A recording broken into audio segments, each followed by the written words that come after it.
안녕하세요. 뮤주식하는 인겐입니다. 오늘 미국장 한번 보겠습니다. 구독과 좋아요 부탁해요. 오늘 시장은 전일 쉬어가는 장세가 나타난 이후 하루 만에 다시 분위기를 올려 3대 지수는 이제 상승으로 마감했습니다. 우선 3대 지수는 장 초반 상승세를 나타냈는데 엔비디아는 전날 장 마감 후 공개한 실적이 예상치를 웃돌았음에도 대중국 추가 수출 규제 등이 4분기 매출에 영향을 줄 수 있다는 우려에 이날 2% 이상 내리는 모습을 보여줬죠. 반면 HP는 부진한 실적 여파에도 내년 하반기 인공지능 PC 출시 기대감에 4% 가까이 올랐고 샘 올트먼의 오픈 AI 복귀 과정에서 영향력을 보이며 향후 이사의 진입까지 예상되는 최대 주주인 마이크로소프트는 이날 1% 이상 상승을 했습니다. 그리고 이날 공개된 실업 지표는 노동시장이 여전히 견조함을 시사했는데 이에 주간 신규 실업자 청구 건수는 전주 대비 2만 4천 명 감소한 20만 9천 명을 기록해 5주 만에 최저 수준을 기록했고 시장 예상치 22만 5천 건을 하회하는 모습을 나타냈죠. 다만 이날 공개된 내구재 수준은 경제 둔화를 시사했는데 미국의 10월 내구재 수준은 전월 대비 5.4% 감소한 2,794억 달러로 집계가 됐고 이에 따라 이 같은 수치는 전월 4% 증가해서 감소세로 돌아서 시장의 전망치 3.4%보다 감소폭을 키웠습니다. 그리고 이날 유가는 장중 4% 안팎의 급락세를 나타냈는데 이 같은 이유는 석유 수출 국가 기구인 오펙과 비오펙 산유국으로 이뤄진 오펙 플러스가 당초 26일로 예정됐던 회의가 30일로 연기됐기 때문인데 이에 이 같은 상황은 앞으로 추가 감산 연장 여부에 대한 협상이 순조롭지 않음을 시사하고 있다 할 수 있죠. 이에 이 같은 유가 하락세는 주식시장에 인플레이션을 둘러싼 우려를 다소 진정시키고 있어 인플레이션이 계속 내려가면서 페드의 연착륙 가능성은 점점 더 커지고 있다 할 수 있습니다. 이에 따라 이 같은 환경으로 내년 증시는 계속 좋은 성과를 낼 수 있다는 기대감이 시장에 반영이 되고 있다 할 수 있는데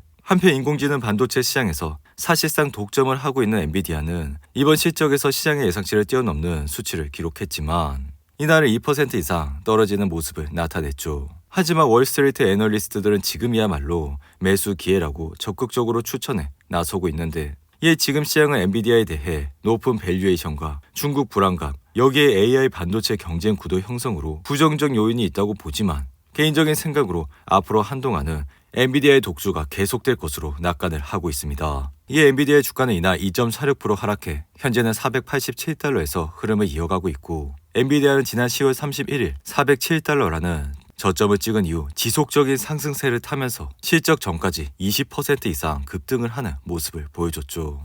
이에 따라 이날 2%의 하락은 그동안 상승을 해온 엔비디아의 주가가 잠시 쉬어가는 기간이라 생각이 들며 이에 시장은 엔비디아의 실적 발표로 한껏 눈높이가 높아졌고 앞으로도 미국의 반도체 중국 수출 통제 충격이 있겠지만 엔비디아는 데이터 센터용 반도체 수요에 힘입어 앞으로도 상승세를 지속할 것이라 생각이 들며 이에 JP모건은 엔비디아 실적 발표 이후 목표가를 기존 600달러에서 650달러로 상향 조정했습니다. 그리고 골드만삭스 역시 목표 주가를 600달러에서 625달러로 높여 잡았는데 이 엔비디아는 향후 AI 반도체 경쟁이 강화되면서 지금의 독점적 지위가 흔들릴 수는 있겠지만 단기적으로는 그럴 일이 없다 생각이 들며 이러한 이유는 엔비디아가 이번에 공개한 H200 반도체를 발판 삼아 시장의 우위를 지속할 것이라 생각이 들기 때문이죠. 이에 뱅크 오브 아메리카 역시 엔비디아의 주가는 1년 뒤 지금보다 40% 높은 700달러까지 뛸 것이라 전망을 했고 이에 개인적인 생각 역시 엔비디아는 다음 4분기 중국 수출 차질과 지속적인 성장세에 대해 비관론이 있지만 현재 엔비디아의 반도체 수요가 내년까지도 공급을 초과하는 흐름을 지속하고 있기 때문에 내년에도 엔비디아의 실적 전망은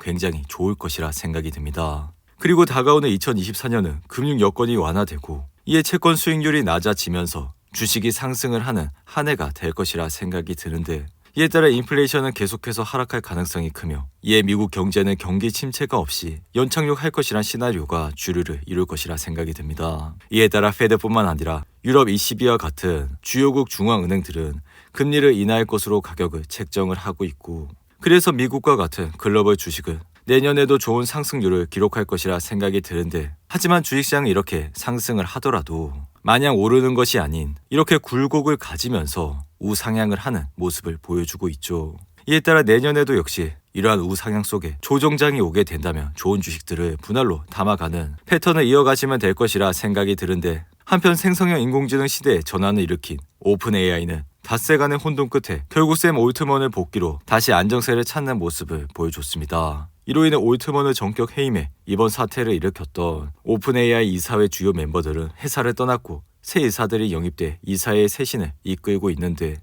이에 따라 오픈 AI는 올트먼 CEO를 복귀를 알리면서 새로운 이사회 초기 멤버가 구성됐다고 발표했고, 올트먼 해임을 주도했던 기조이사 3명은 이사회를 떠났다 전했습니다. 이에 따라 마이크로소프트 역시 이날 1.28% 상승하면서 주가는 $377를 찍어 다시 한번 사상 최고가를 기록했는데, 이렇듯 올해 초부터 이어진 AI 테마는 이러한 매그니피션트 7 기업들의 주가를 끌어올렸고, 그 중에서도 최고 수혜자는 마이크로소프트와 엔비디아라 할 수 있죠. 그리고 이날 테슬라는 2.9% 하락해 현재 주가는 $234에서 흐름을 이어가고 있는데, 이날 테슬라의 주가의 하락의 원인은 플로리다주 법원이 일론 머스크와 다른 관리자들이 테슬라 자율주행 차량에 문제가 있음을 인지하고도 자율주행 기능을 차량에 넣어 사망사고를 발생하게 했다는 판결이 났기 때문입니다. 이에 법원은 테슬라가 자율주행 차량에 문제가 있음을 알고 있었다며 사고의 원고가 테슬라를 상대로 고의적 위법 행위와 중과실에 대한 징벌적 손해배상 청구를 제기할 수 있다 판결을 했는데, 이에 이같이 테슬라의 불리한 판결은 이번이 처음이라 할 수 있으며, 이로 인해 테슬라의 주가는 이날 3% 가까이 하락을 하는 모습을 나타냈죠. 한편 테슬라의 지난 3개분기 실적을 보시면 3개분기 연속 시장의 예상치를 하회하는 모습을 나타냈지만, 장기적인 테슬라의 성장성은 분명하다는 것으로 실적 발표 이후 다시 주가는 반등을 하는 모습을 나타내고 있죠. 이에 테슬라는 고금리 장기화와 가격 경쟁 심화로 중기적인 우려가 있는 것은 사실이지만, 내연차에서 전기차로의 전환이라는 장기적인 방향성은 변하지 않아 이에 자동차 산업 변화의 선두에 있는 테슬라는 가장 큰 수혜를 볼 것이란 기대는 유효하다 할 수 있습니다. 또한 테슬라는 완전 자율주행과 사이버 트럭 상용화 시점이 점차 가시화되고 있고, 이에 따라 테슬라의 FSD 버전 12는 이르면 다가오는 12월에 공개될 것이란 전망이 나오고 있죠. 이에 일론 머스크는 최근 자신의 X 계정에 FSD 버전 12가 공개될 것이라 밝혔는데, 그리고 11월 말 출시를 앞둔 테슬라의 사이버 트럭은 지난 2019년 처음 발표된 이후 테슬라가 4년 만에 내놓은 신규 전기 픽업 트럭 모델로 큰 관심을 받고 있습니다. 이어 이날 S&P 500을 보시면 0.41% 상승해 지수는 4,556선에서 흐름을 이어가고 있고, 나스닥 역시 이날 0.46% 상승해 현재는 14,265선에서 흐름을 이어가고 있죠. 이에 따라 주식시장의 피어인 그리드 지수 역시 전날 대비 2포인트 올라 66으로 마감해 시장은 점점 더 과열 상태로 가고 있다 할 수 있으며, 애플의 주가 역시 이날 0.35% 상승해 현재는 $191에서 흐름을 이어가고 있습니다. 이어 농기계 제조업체인 디어는 2024년 회계연도 지침을 발표한 이후 이날 주가는 3% 이상 하락을 했는데, 이에 따라 디어는 77억 5천만 달러에서 82억 5천만 달러 사이에 순이익을 예상한다 밝혔지만, 이는 시장 예상치 93억 1천만 달러에 미치지 못하는 수준이라 할 수 있습니다. 이어 소미업체인 노드스트롬은 시장의 예상치를 하회하는 실적을 밝힌 이후 이날 4% 이상 하락을 했고, 소프트웨어 회사의 오토데스크는 예상보다 낮은 4분기 수익 지침을 밝힌 이후 이날 7% 이상 하락을 하는 모습을 보여줬죠. 이 오토데스크의 주당 순이익은 1.91달러에서 1.97달러로 예상을 하고 있는데, 이는 시장 예상치 2.02달러보다 낮은 수치라 할 수 있으며, 그리고 알코올 해동 음료 회사인 세이프티샷은 음료의 효능과 적법성의 의문이 제기가 되면서 이날 31% 이상 급락을 했고, 반면 소비재 회사인 크로록스는 JP모건이 비중 축소에서 중립으로 업그레이드를 하면서 이날 1% 가까이 상승으로 마감을 했습니다. 오늘도 8분이 넘는 긴 영상 끝까지 시청해 주셔서 감사하고요. 가시기 전에 구독과 좋아요 잊지 마시고, 그럼 저는 다음 영상에서 찾아뵙겠습니다. 감사합니다.